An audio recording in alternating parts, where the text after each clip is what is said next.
Salut à tout le monde, salut à mes frères, vous qui allez tomber sur cette vidéo. Je sais que il y a la ville de Kinshasa est en train de traverser des moments très difficiles, des moments où les choses ne se passent pas bien par rapport à l'inondation que nous avons vu tous. Ce qui s'est passé à Kinshasa, ce n'est pas tout à fait bien. Ce n'est pas bien par rapport aux morts, par rapport aussi aux victimes que la ville de Kinshasa, la République démocratique du Congo a pu enregistrer. Ça fait mal parce que il n'y a personne dans la vie qui souhaite voir ses compatriotes mourir. Il n'y a personne qui a envie de voir cela. Vous m'excuserez. C'est qu'il y a quelque chose qui bouge. Voilà. Là, c'est mieux. Il y a personne qui veut voir ses compatriotes en train de mourir. Il y a personne qui veut voir ses compatriotes dans la souffrance. C'est tout à fait normal. C'est tout à fait normal parce que ça fait mal. Ça fait mal. Vous savez, la population congolaise, quinoise en particulier, nous vivons, comme on le dit souvent dans nos jargons, dans tout du jour. C'est-à-dire que nous n'avons pas cette culture de prévention, nous n'avons pas cette culture et d'avancer les choses, les événements. Et cette population qui est pauvre, à 80% pauvre, ne vit qu'au dépend de ce qu'elle peut gagner pendant la journée. Donc, nous vivons avec tout ce que nous pouvons gagner par rapport aux activités que nous faisons pendant la journée. C'est ça qui nous permet de vivre, en fait. Alors, quand vous arrivez devant une situation comme telle, comme celle que nous venons de voir avec cette pluie qui a inondé la ville de Kinshasa, ça a toujours été difficile parce que on n'a pas prévu l'argent, on n'a pas prévu les transports, on n'a pas prévu beaucoup de choses qui arrivent et ça rend la vie un peu difficile par rapport aux personnes qui ne vivent que dans cette situation-là. Ça rend aussi la vie difficile à ceux qui vendent, ça rend la vie tellement difficile sur tous les plans. Le transport devient difficile, la vie elle-même, les courants, vous êtes privé de courant parce qu'il y a des câbles qui sont dehors et l'eau n'est pas potable. Pourquoi? Parce que même les usines de, de purification d'eau sont inondées par les eaux sales. Et tout ça, ça rend la vie très difficile. Et puis, il y a les maladies aussi qui viennent. Malheureusement, que j'ai vu, il y a même des femmes qui sont en train de parcourir, de marcher dans les eaux sales et tout et tout. Il y a les garçons qui jouent dans les eaux sales. Ça fait mal. Je ne sais pas s'ils tiennent compte de maladies qui peuvent arriver après. C'est-à-dire quand vous êtes en train de jouer sans tenir compte de ce qui peut arriver après, et vous-même vous serez responsable de vos actes. Voilà. Moi, ma question est celle de savoir qui est le responsable vraiment de ces choses-là. Il y a plusieurs personnes qui sont impliquées, qui sont responsables de ce qui vient d'arriver à Kinshasa. Premièrement, moi je vais dire, il y a le ministère, bon, je ne dis pas, peut-être que les gens doivent se défendre, vont se défendre en disant que le ministre actuel peut-être des affaires foncières, lui ne connaît pas, il vient d'arriver. Le ministre qui s'occupe de l'urbanisme aussi, il y a les gouverneurs de la ville, le ministre provincial il y a le ministre aussi provincial de l'urbanisme. Tous ces gens-là sont impliqués, surtout le gouverneur de la ville. Il est vraiment impliqué directement. Le gouverneur de la ville qu'on vient de nommer aujourd'hui, il n'est pas capable, je ne le sens pas en train de travailler. C'est un monsieur qui est toujours dans la distraction. Vous allez m'excuser, mais je ne le vois pas remplir les qualités d'un gouverneur. Je ne le vois pas être un travailleur qui va servir la population quinoise. Je ne le vois pas. C'est un aventurier qui est toujours dans la distraction. Il est toujours parti, donc c'est comme si il n'existait pas à Kinshasa. Moi, j'ai laissé Kinshasa, c'était à l'époque de Kimbuta. Mais avec Kimbuta, quand même, tu sentais qu'il y avait un peu de travail. Je ne dis pas que Kimbuta était à 100% bon, mais quand même, tu sentais qu'il y avait quand même la volonté de travailler. Mais avec Daniel Bumba, je ne sais pas. Daniel Bumba a été voté par qui?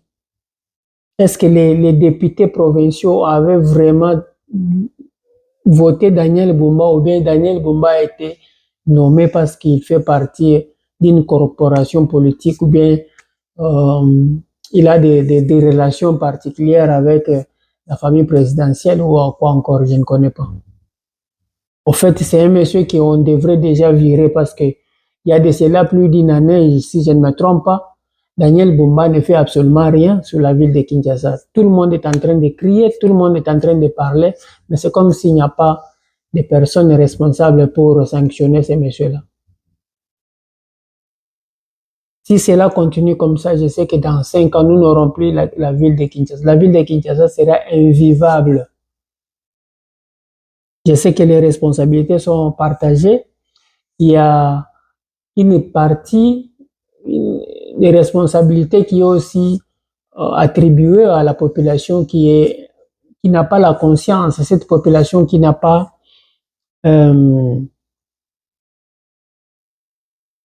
la maturité de gérer les déchets, qui ne sait pas contrôler où est-ce qu'elles peuvent jeter les déchets. Et parfois, ils jettent les déchets dans les caniveaux. Parfois, c'est cette même population qui cause encore les dangers dans son environnement.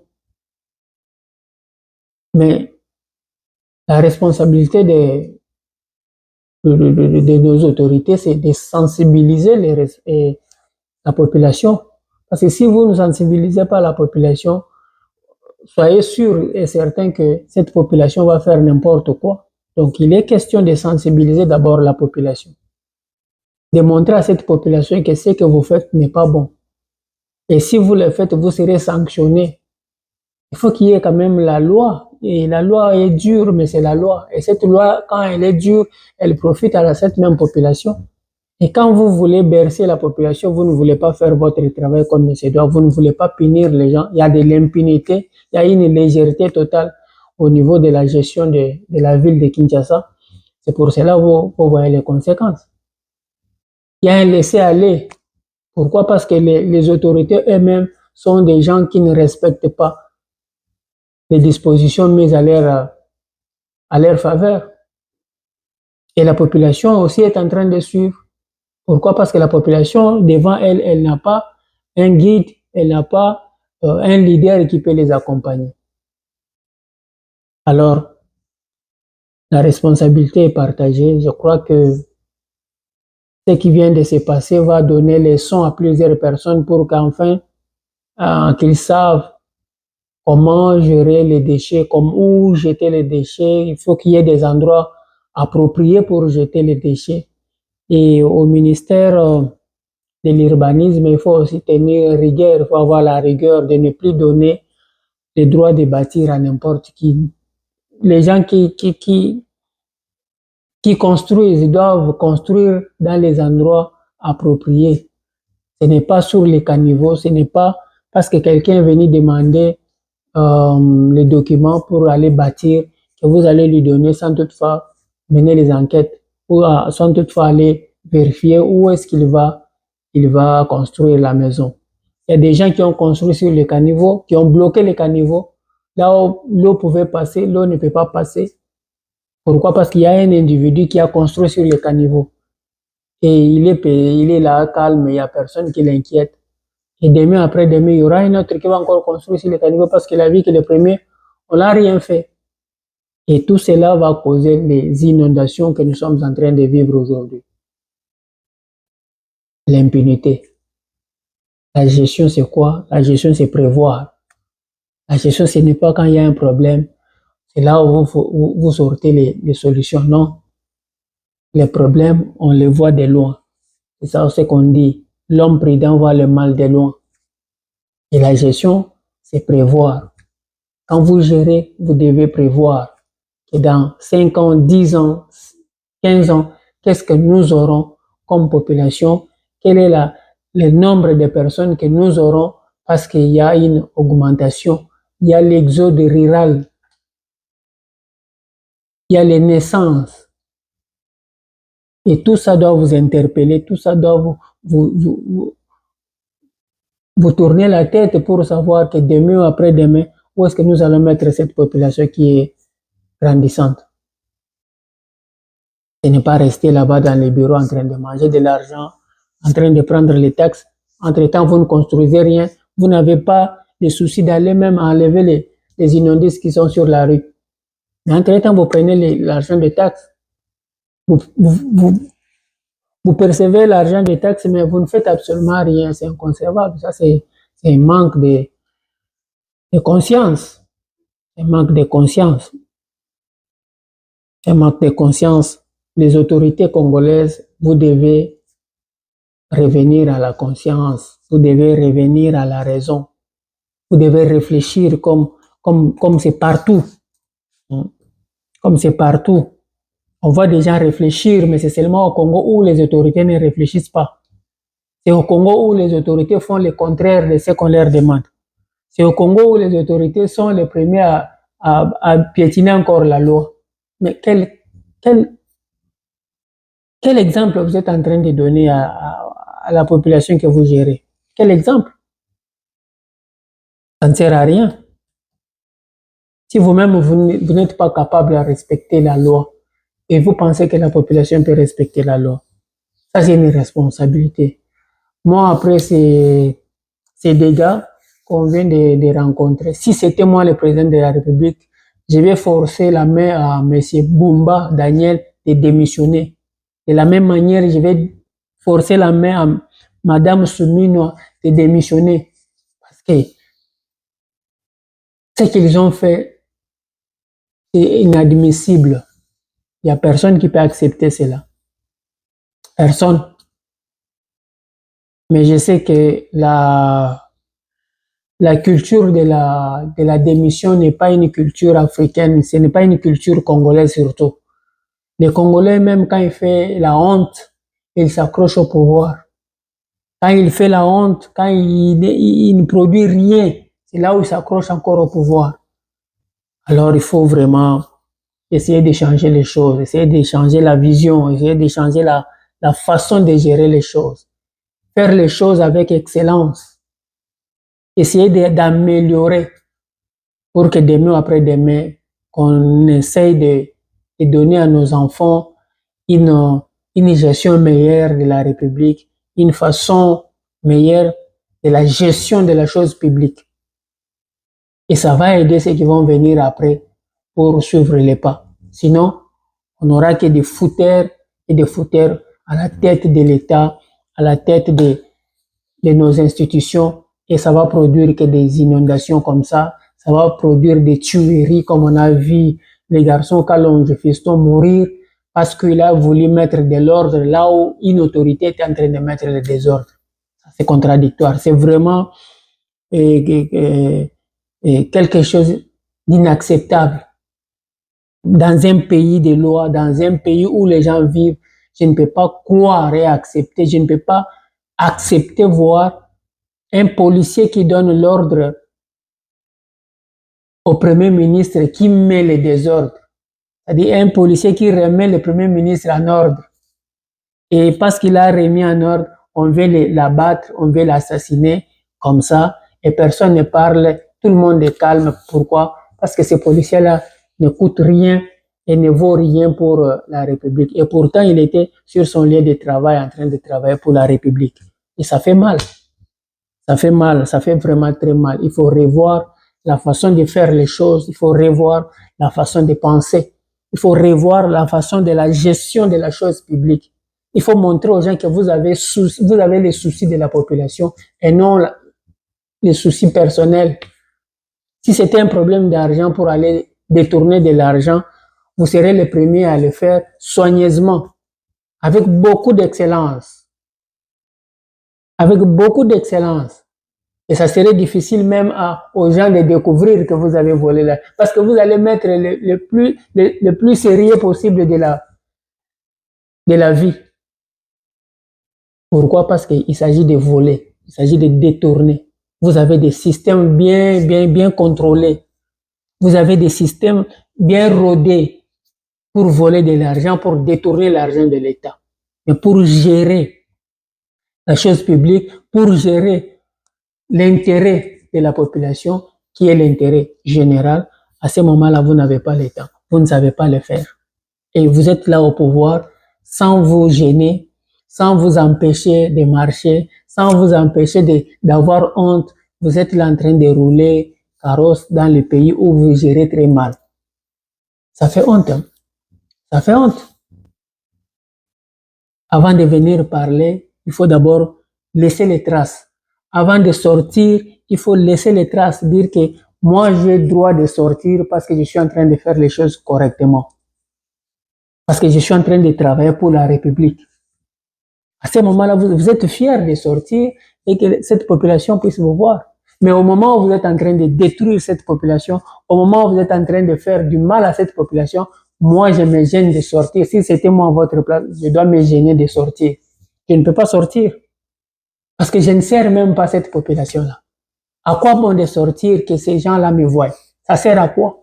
Au moment où je gère très mal la gestion qui m'a été attribuée. Si je suis là, c'est pour servir la population, mais je suis incapable de servir cette population-là et je me permets encore de sortir pour aller voir cette population-là, marcher au milieu et tenir des discours vides. Madame Soumina venait de motiver les garçons pour qu'ils aillent s'enrôler dans l'armée et la police nationale. Et c'est le même Madame Soumina qui vient encore tuer les garçons qui est déjà dans la police. C'est-à-dire le message que Madame Soumina nous donne, c'est venez vous enrôler, après je vais commencer à vous tuer. Venez vous enrôler dans la police, venez vous enrôler dans l'armée. Le jour où moi je vais passer dans le sens contraire, si vous m'empêchez de passer, je vais vous tuer. C'est ça le message que Madame Soumina nous donne. Daniel Bumba ne fait que dormir dans les réunions. Là où on parle de la République, là où on parle de la chose publique, là où on parle de la gestion, vous allez voir, Daniel Bumba est en train de dormir. Donc il n'y comprend rien. C'est pour cela que vous voyez les résultats. Daniel Bumba, depuis il est là, il n'a jamais présenté un projet d'assainissement. Je ne sais pas. Peut-être que moi je suis à l'extérieur du pays, mais je suis tous les jours les informations de la RDC. Je n'ai jamais vu Daniel Bumba organiser une réunion ou un meeting en train de présenter les projets de l'assainissement de la ville de Kinshasa. Je n'ai jamais vu. Je suis nos télévisions, je suis nos radios, je suis sur les réseaux sociaux. Je n'ai jamais vu un jour Daniel Bumba en train de présenter les projets d'assainissement ou en train de doter l'office de voirie et drainage de l'argent, soit de leur donner de l'argent ou un projet quelconque en train de travailler en synergie avec cet office-là. Jamais. Et voilà, aujourd'hui, nous avons une ville de Kinshasa qui est en train de disparaître. Pourquoi? Parce qu'à la tête de la ville de Kinshasa, il n'y a pas une autorité compétente. Il n'y a pas une autorité compétente. Il n'y a pas un responsable. D'ailleurs, quand je regarde les projets qu'avait Ada Bombole, c'est pourquoi je dis Daniel Bumba n'a jamais été voté par les députés. Peut-être il est passé par la corruption. Pas peut-être, mais je suis sûr qu'il est passé par la corruption. Parce que quand j'ai suivi chacun de ces candidats qui postulaient pour devenir gouverneur de Kinshasa, j'ai regardé le projet. J'ai regardé le projet de Ada Bombole et comparé avec le projet de Daniel Bumba, il n'y a pas photo, il n'y a pas match. C'est Ada Bombole qui devrait être le gouverneur de la ville de Kinshasa. Malheureusement, parce qu'il n'est pas de l'UDPS, parce qu'il n'est pas de ceci, il s'est présenté comme candidat indépendant. C'est pour cela qu'il n'est pas passé. Comme Daniel Bumba avait le soutien de Maman Marthe et des autres de l'UDPS, et on l'a fait passer. Mais maintenant, il est à la tête du pays. Il ne fait que jeter l'opprobre sur le nom de l'UDPS et de celui qui l'avait recommandé. C'est une honte. C'est une honte. Pour cet adage qui dit qu'il faut un homme à la place qu'il faut, au Congo, ça ne marche plus. Maintenant, au Congo, c'est il faut un homme incapable à la place qu'il faut. À l'instar de Daniel Bumba, qui est en train de détruire la ville de Kinshasa jusqu'aujourd'hui. Il est incapable de dresser le plan pour l'assainissement de la ville de Kinshasa. Voilà comment nous sommes en train de subir ce que nous sommes en train de subir. Il y a une légèreté totale dans le chef de nos dirigeants. Il y a une légèreté. Il n'y a plus de sanctions. Tout le monde fait n'importe quoi. Il y a les ministres qui font n'importe quoi. Il y a les députés qui font n'importe quoi. Et personne n'est géré. Personne n'est contrôlé. Pourquoi? Parce qu'il y a une démission totale des autorités, en commençant en haut et jusqu'en bas. Il y a une démission totale, il y a une irresponsabilité totale. Cette irresponsabilité se fait remarquer en RDC de jour le jour.